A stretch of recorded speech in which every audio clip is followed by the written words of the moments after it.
বিসমিল্লাহির রহমানির রহিম। পরম করুণাময় অসীম দয়ালু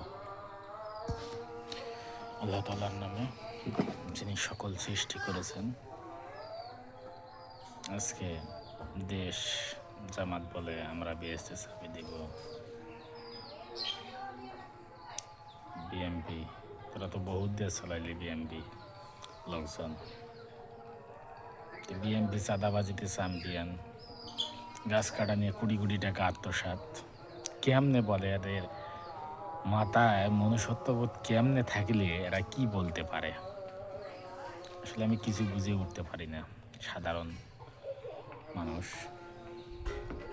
বিএনপি শাসন আমি দেখেছি, আওয়ামী লীগের শাসন দেখেছি, সবার শাসন দেখলাম, কিন্তু জামাতের শাসন এখনো দেখিনি। তাই আমি বলতে চাই যে ঐক্যমত্য কমিশনে সালাউদ্দিন তো ভারতের আধিপত্য চায় না, ভারতে যায় তিনি থাকলেন। হ্যাঁ রে, মানুষ বোঝে। বাংলাদেশের মানুষ সচেতন এখন। স্মার্টফোন মনে মনে এসেছে, হাতে হাতে এসে গেছে।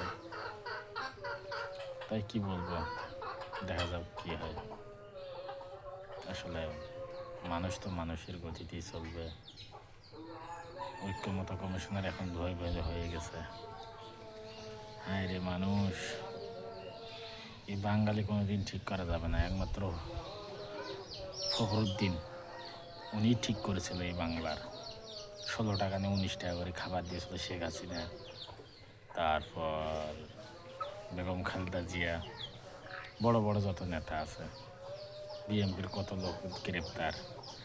দুর্নীতিবাজ, এই দুর্নীতিবাজে বাংলাদেশের সৌদির লোক বললে খুঁজে পাবেন না।